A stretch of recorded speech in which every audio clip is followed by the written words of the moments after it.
Hey there.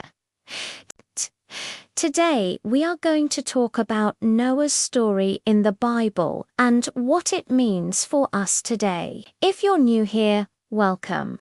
Come for the Bible study and stay for the community. We would love to have you join our family. Make sure you subscribe so you never miss an upload. So let's dive right into it. What is the first thing that comes to your mind when you hear Noah's story? Is it the animals on the ark, the rain for 40 days and 40 nights, or maybe the dove and the olive leaf? In today's study, we're going to look deeper into this well-known story and discover its environmental message. As Christians, we know that creation was good. God looked at everything he had made and declared it very good, Genesis 1:31. However, as we continue reading through Genesis, we see humanity choosing sin and disobeying God.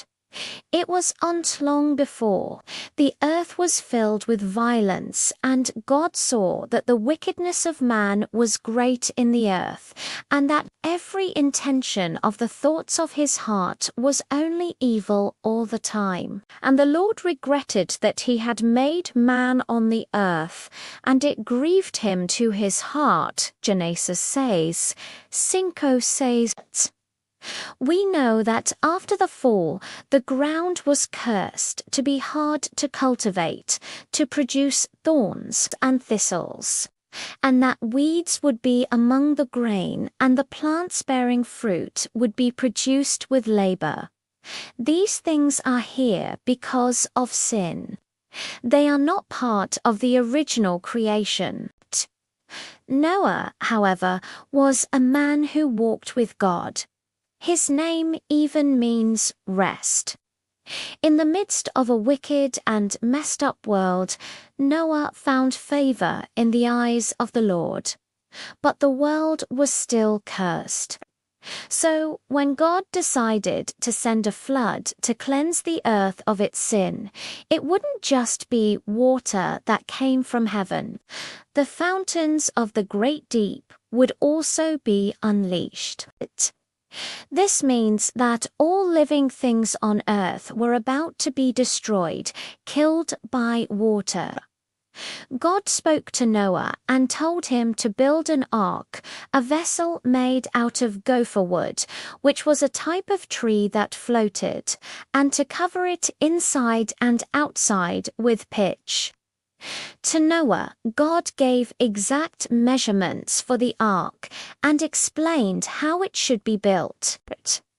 He then instructed him to bring onto the ark 2 of every kind of animal, male and female, to keep them alive. Also, Noah's family had to enter the ark with the animals. God then closed the door and began to send the rain. For 40 days and 40 nights it rained on the earth. All the high mountains under the entire heavens were covered.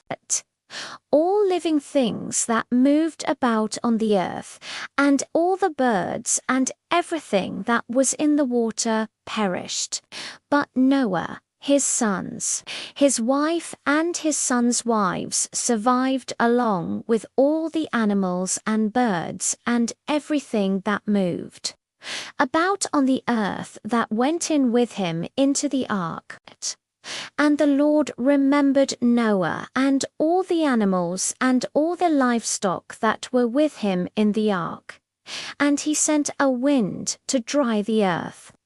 Then the sun began to shine again, and the vapors returned to their place.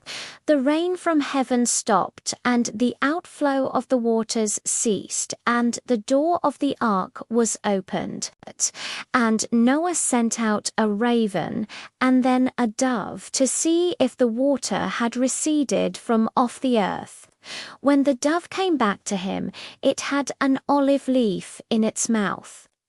Then Noah waited another 7 days and sent out the dove again, but it did not return. This is a familiar story, one that has been told and retold for generations. A story that appears in many cultures around the world, often with similarities that point to one common origin, the account in Genesis. But what does it mean for us today? In this passage, we learned that God judges sin. Psalm 94 verse 3 says, "My God is righteous, and there he will judge the peoples." Here God is judging the world for its wickedness. Second, we see that God was patient with the people of the world. In the book of Peter, it says that one day is 1,000 years to the Lord, and 1,000 years is but as yesterday. As he was judging the world, he waited for people to come to repentance. For example, he sent the floodwaters for 40 days and 40 nights. But during those 40 days, the door of the ark was not shut. It was opened. And during that time, Noah called out to the people of the world to come into the ark and be saved. Unfortunately, they didn't listen. But the good news is that God is patient, and he waits for us to turn back to him. Third, we learned that God keeps his promises. When God promised that he would never again destroy the earth by flood, he kept his promise. He established a rainbow in the sky as a reminder that he would never break that promise. Fourth, we learned that God is full of mercy. Even though God judged the world, he had mercy on Noah and his family. He had mercy on the animals that were on the ark.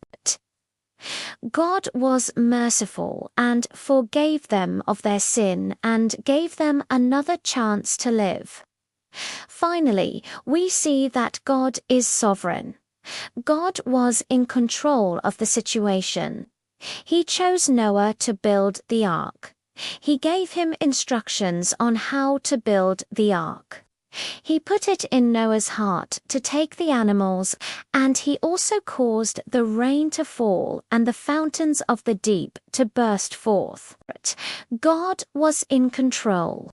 Nothing happened without him knowing it or allowing it to happen. We hope you enjoyed today's lesson. Please share it with someone who needs to hear this message. We appreciate your time with us and ask that you return soon for more studies like these. Thank you, and until next time.